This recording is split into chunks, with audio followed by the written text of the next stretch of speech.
이 목동이었던 다윗은 이 왕으로 부름받으면서 많은 고난과 시련을 겪어야만 했습니다. 수많은 전쟁을 그리고 또 정치적 격변을 온몸으로 받아야만 했습니다. 이 다윗의 삶의 이야기는 단순히 성경에 기록된 한 사람의 왕의 이야기가 아니라 인생의 희노애락을 겪어야만 했던 우리의 일생의 삶의 축소판이다라고 할 수 있을 것입니다. 우리도 다윗처럼 때로는 넘어지고 때로는 승리하고 다시 또 절망하고 때로는 다시 일어날 힘을 얻기 때문입니다. 특별히 오늘 다윗은 노년에 그의 인생의 마침표를 어떻게 찍고 있는지를 우리들에게 몸소 보여주고 있습니다. 본문 20절 말씀을 보면요. 다윗은 너의 하나님 여호와를 송축하라라는 한마디의 명령으로 그의 공식적인 석상을 마무리하고 있는 것을 보게 됩니다. 자신의 위대한 승전 기념비를 세우거나 왕으로 이룬 치적들을 길게 열거하며 자랑할 수도 있었지만 많은 사람들 앞에서 노년의 다윗은 여호와 하나님을 송축하라라고 권면하고 있는 것입니다. 하나님께로 올바른 길을 백성들을 하나님께로 이렇게 인도하고 있는 것들을 바라보게 됩니다. 하나님을 향해 무릎 꿇어 경배하며 찬송하자라는 것이죠. 바로 이것이 하나님을 사랑하는 자의 모습이고 평범하지만 비범한 일생을 살아갈 수 있는 사람들의 모습이 될 수 있을 것입니다. 사람들은 자기를 드러내고자 합니다. 사람들은 자기를 드러내고자 합니다. 그것은 목회자도 예일 수가 없고요. 또 이 교회 사역의 현장에서 섬기시는 성도님들의 모습도 예일 수가 없습니다. 자기를 드러나게 되면 어떻게 됩니까? 갈등이 일어날 수밖에 없어요. 그러나 사역의 현장에서 하나님을 드러내면 어떻게 합니까? 하나님께로 올바르게 인도하면 그 회중들과 성도들은 하나님을 향하는 삶을 살아가게 됩니다. 다윗이 진심이 담긴 초대 백성들은 즉각 회답했다라는 것을 알 수 있어요. 그들은 마치 쓰러지듯 하나님 앞에 엎드려 감사의 제사를 올렸습니다. 특별히 그 모습이 21절과 22절에 기록이 되어 있는데 역대기 기자는 무려 수송아지, 순양, 어린 양이 각각 1000마리나 되었다라고 합니다. 1천 번제를 드린 것이죠. 수송아지로, 순양으로. 아마도 피냄새가 성전 전체를 가득 채웠을 것입니다. 제사를 지냈으니까 피냄새가 진동했을 것입니다. 그러나 그것으로 끝난 것이 아니죠. 같이 또 먹고 마셨습니다. 진정한 예배는 결코 이 추상적이지 않다라는 겁니다. 예배에는 제사에는 피 흘림이 있었고 그것을 기억하고 함께 먹고 마시는 자리들이 있었다라는 것이죠. 실제로 피 흘림과 나눔의 자리가 구체화될 때 우리는 온전해진다라는 것을 알 수 있습니다. 우리가 직접 피를 흘리는 것은 아니지만 피 흘림과 같이 자기 죄를 회개하고 우리의 삶을 다른 사람들과 나눌 때 그 삶이 진정으로 생명을 살리는 예배의 자리가 나아갈 수 있게 된다는 것이죠. 우리의 기도와 찬양은 우리의 손과 발 그리고 우리 일상 속에서 내리는 구체적인 결정들로 이루어져야만 삶의 예배로 이어지게 됩니다. 머리로만 드리는 예배가 아니라 어쩌면 오늘 우리에게 필요한 것은 삶의 자리의 예배가 아닐까 생각됩니다. 한국 교회가 없어서 문제가 아니죠. 예배가 안 드려서 문제가 아닙니다.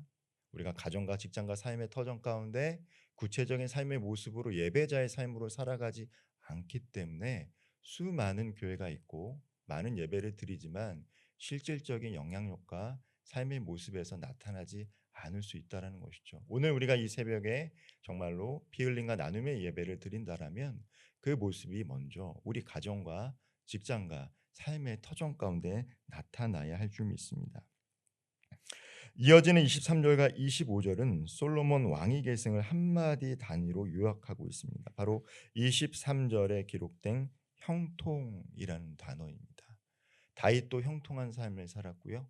솔로몬도 23절에 기록된 이 형통이라는 단어를 주목해 볼 필요가 있다는 것이죠. 이 세상의 형통은 무엇입니까? 세상의 왕들의 형통은 영토의 확장이나 인구수의 증가나 재물 축적의 지표로 나타날 것입니다. 다윗도 실수를 했죠. 인구 계수를 함으로 하나님께서 내게 주신 형통을 체크해 보려고 했습니다. 그것이 그러나 그것이 진정한 형통은 아니라는 거예요. 하나님은 전혀 다른 기준으로 우리 삶의 형통을 측정하고 계십니다. 그것은 바로 하나님과 동행하는가이죠. 창세기에 보면 요셉도 형통한 사람이다라고 합니다. 그런데 요셉이 형통하다고 했을 때 그가 국무총리가 아니라 바로 노예의 삶을 살고 있을 때 성경에서는 그가 형통하다라고 하는 것이죠. 어떻게 노예의 삶이 형통할 수 있겠습니까? 그런데 이 요셉은 하나님과 동행하는 삶을 살았기 때문에 형통한 한 자가 된 것이죠.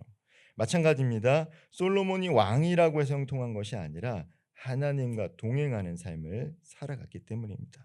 물론 그의 말년에는 아내들에 의해서 이제 우상 숭배를 하게 되죠. 총명했던 솔로몬도 분별력을 잃은 것들을 우리는 말씀을 통해서 보게 됩니다. 그러나 그의 시작은 하나님을 경외하는 마음으로 시작됐다라는 것 우리가 알고 있고, 그러한 삶을 하나님께서는 형통이다 말씀해 주고 있습니다. 다윗도 솔로몬도 그들의 영토를 넓혔기 때문에 형통했다는 것이 결코 아니라는 것이죠. 그들은 하나님이 친히 그들을 붙드시고 그들을 사용하셨기 때문에 형통한 것입니다. 오늘 우리의 하루가 아무리 평범해 보여도 어쩌면 극도로 피곤하고 지루한 삶을 이어가는 반복된 삶일지라도 우리 안에 성령께서 함께 하시고 우리가 성령의 인도하심을 받고 또 주님께 붙들린 삶을 살아간다라면 바로 그것이 형통한 삶이 된 줄 믿으시기를 바랍니다.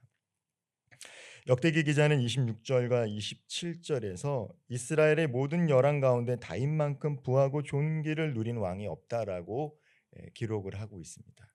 매우 부하고 존귀한 삶을 산 것이죠. 어떻게 보면 우리 또한 이러한 삶을 살고 싶지 않겠습니까? 노년에 재물로 인해서 곤란하지 않고 존귀한, 사람들에게 높임을 받는 삶을 살고 싶은 것은 누구나 갖고 싶은 삶의 모습일 것입니다. 그런데 역대기 기자는 바로 다윗이 그러한 삶을 살았다라고 마무리하고 있는 것이죠. 그러나 우리는 알고 있습니다. 다윗의 삶이 언제나 평탄했던 것만은 아니다라는 것. 그리고 특별히 노년에도 마찬가지였습니다. 사무엘서와 시편을 통해서 우리는 다윗이 얼마나 파란만장한 삶을 살았는지 잘 알고 있습니다. 굶주리고 도망쳐야 했고요. 깊은 절망 속에서 숨어 울부짖어야만 했습니다.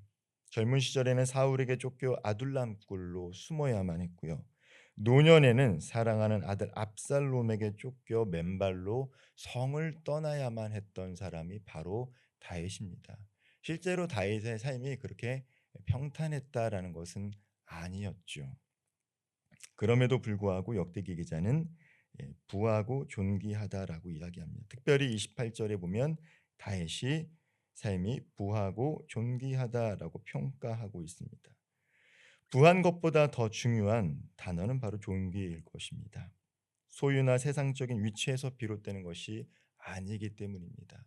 우리가 그 사람이 아무리 돈이 많고 명성이 있다고 해서 우리가 그 사람을 존경하거나 존귀하다라고 하지 않습니다. 그의 삶이 사람들 보기에 신실하고 숭고할 때 우리는 진심에서 우러나오는 존귀와 경의를 표현하기 때문입니다. 다윗이 하나님과 함께 동행하면서 그의 삶에 찾아오는 그 무게들을 잘 견뎌냈기 때문입니다. 하나님과 동행하면서 오는 무게를 그는 잘 견뎌냈고 그러한 삶을 살아갔고 마지막까지도 백성들에게 여호와를 송축하라라고 하는 바라크 무릎 꿇고 예배하는 삶으로 초대했던 그의 삶을 통해 백성들은 그를 정말로 존귀하게 되었고 하나님은 그가 하나님의 마음에 합한 자다라고 칭찬하셨습니다. 우리의 일상 곧 하나님의 이야기 그것이 바로 우리의 삶을 통해서 계시되어질 수도 있다라는 것들은 우리들은 반드시 기억해야 할 것입니다. 우리는 성경을 읽지만 하나님을 알지 못하는 사람들은 우리의 삶을 통해서 하나님을 경험하고 하나님을 바라보기 때문입니다. 마지막으로 29절 30절에 보면요.